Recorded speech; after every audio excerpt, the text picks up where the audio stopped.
Stu Journalism and New Media present The Basement Files. Hi everyone, welcome back to The Basement Files. I'm Hillary Gillies. And I'm GilliesSalick, here to bring you the news of the week. Up first, a look at the different experiences on and off campus students have at St. Thomas University. And later, Have no fear, the end of October is here, and we'll have all the Halloween coverage from Fredericton. this story captures the different living experiences between two first-year students. Moving away for university can be exciting for new students. Getting to learn new things, making new friends, and having your own independence as a maturing adult. Most first-year students want to have the full university experience, therefore choose to live on campus in residence. For first-year student Hallie Maye, living on campus in residence was the best fit for her. I did see all the advertisements that said, move into residence, it'll be amazing. So I guess I kind of took a chance on that. But also, ever since I was young, I was always thinking, oh my God, university is going to be so amazing. I'll move into residence and make a ton of friends. So also, I guess it was to please my younger self. But also because I felt like it would be one of the easiest options that I have.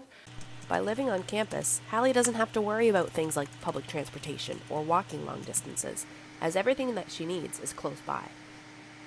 Some first-year students, however, don't have the funds required to live on campus. For Taylor Gillies, the cost to live in residence at St. Thomas was more than what she had saved in her bank account from working part-time jobs in the summer. Lucky for her, she lives in an all-inclusive basement apartment off campus, the rent being surprisingly less money than what she was expecting. I chose to live off the campus because it was a better financial decision for me. Based on the job that I worked this summer, it did not cover the expenses needed to live on campus. Also, I have a gluten and dairy allergy, so it was better for me to live off campus because I was able to make my own meals and I would have more options.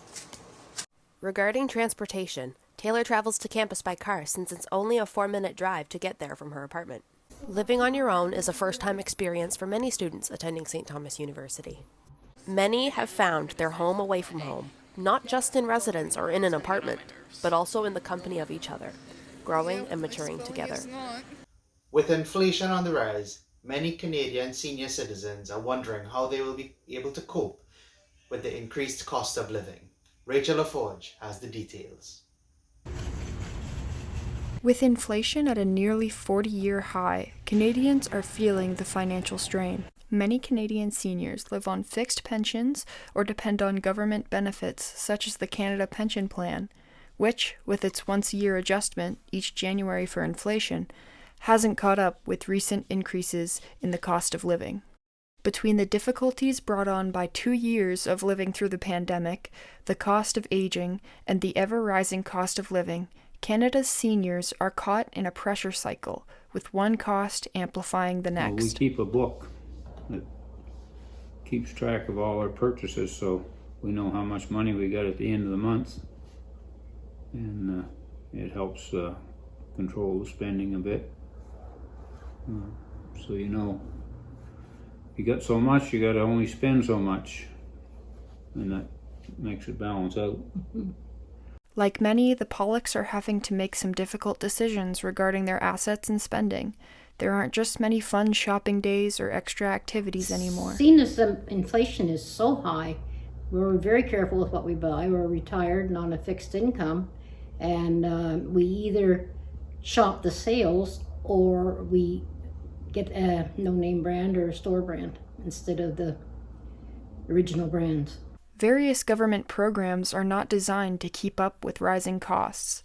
Federally, the Canadian Pension Plan is adjusted once every year according to the Consumer Price Index. The indexing rate for 2022 is 2.7% based on the previous year, but the January year-over-year increase was calculated to be almost double that. A lot of times, sometimes we'll buy something like a special ice cream or something that we don't ordinarily buy. It's a treat. Just to buy for a treat, that's all. And we don't go on a Sunday drive near as often as we used to because just the cost of gas is so ridiculous. Seniors and citizens of all ages are left to wonder, Will the cost of living ever return to even somewhat normal? For Stu Journalism, I'm Rachel LaForge. The City of Fredericton and St. Thomas University offered international students many activities to try this Halloween. Daniel Salas has the story. After the ending of the Thanksgiving period in Canada comes the second most awaited celebration of the year, this one being Halloween, and when it comes to it, there's various things to do. Besides the idea of trick-or-treating, international students have a wider range of activities offered both by the city and the university for their entertainment. I know that there are a few downtown parties and that there's a haunted house. That's all I know. Part of this annual celebration is the common appearance of parties thrown by students. But what takes away as the main attraction for most international students is the idea of having haunted houses that they can go to, have a great time with their friends, as most of these haunted houses offer access to bars, food, and the attraction for a little fear. But for other students, the idea of Halloween involves more simple activities that they could enjoy with their friends and loved ones. My plans for this Halloween is to enjoy with my friends, spend time with my family, and be able to trick or treat along the neighborhood. As being considered as a holiday for everything that is spooky or related to horror movie characters, it is also one night a year when friends and young ones can get to go out to have a good time wearing disguises of their favorite characters for the laugh of it. This is Daniel Salas reporting for Stu Journalism. Halloween was upon us once again this weekend, and some folks decided to have a Halloween festival known as Spookfest. Corey Kelly has the story.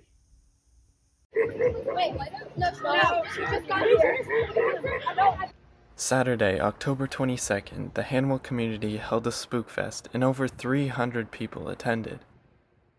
The Upper Kingsclear Fire Department served hot dogs to all, and the Hanwell witch, Jennifer Hoole, read The Little Ghost Who Was a Quilt for all the kids to enjoy. It did not end well. These activities were fun, but nothing compared to the main event, the Spook Walk. The walk went along the accessibility trail and ran from 5 p.m. to 9 p.m., while progressively getting spookier over the course of the night. It featured characters like Davy Jones, an evil doctor, Samara from The Ring, some witches, a werewolf, a man with a chainsaw, a skeleton horse, and even more. For me, the scariest part was definitely the part with the doctor. That part, gave me chills. I was, totally freaked out. It seems everyone who went to Spookfest was very spooked. This has been Corey Kelly of Stu Journalism. The cost to attend post-secondary school can affect students, and a student who was in Alberta missed some of school because of that. Braden Cornell reports with more information. University has been back in session for a couple of weeks now, but for some, it is just beginning. Jake Milliken had to be in Alberta for 2 weeks past the beginning of school. Reason being, to afford school at all. I went to Alberta this summer because they pay me a lot of money, and so much more money that even if I didn't have to pay rent here or have to pay for groceries here, I still make more money out there. Jake is confident he can overcome his late start and continue towards his degree in business, but with the missed time, he does believe everyone had a head start before him. I can already tell that everybody's already situated and ready for the class, and I kind of don't even know what any of the classes are even about. And I look at the schedules and I have a quiz next week.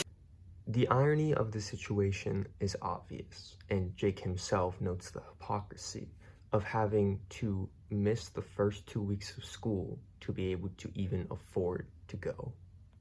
Because I missed the first 2 weeks of classes because I was on a contract that ended on September 15th.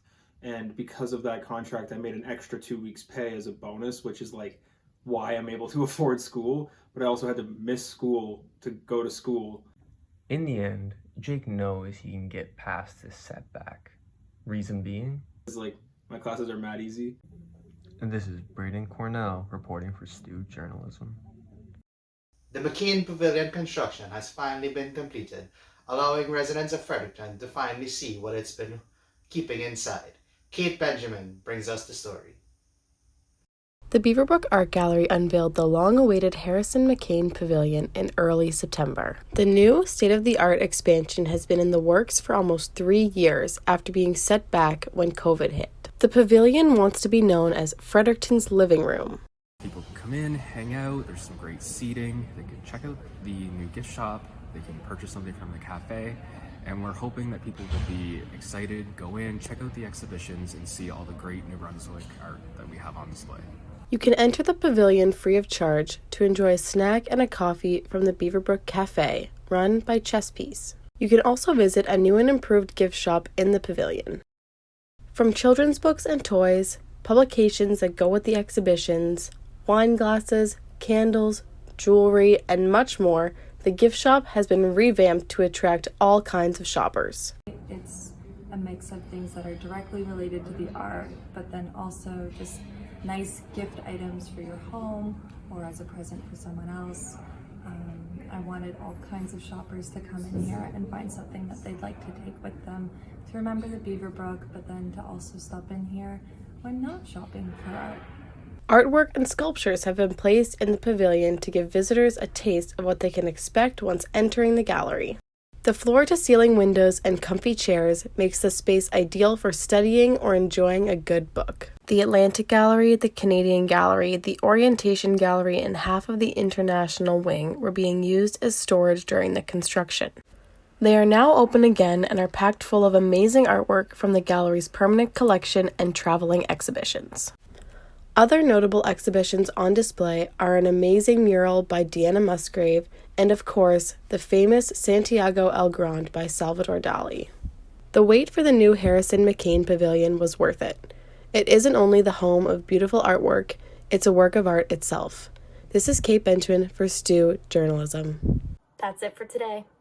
Thanks for tuning into this week's edition of the Basement Files. Head over to stewfiles.ca for more information on these stories. Reporting for St. Thomas Journalism, I'm Hilary Gillies. And make sure to look out for us again in 2 weeks for another edition of the Basement Files.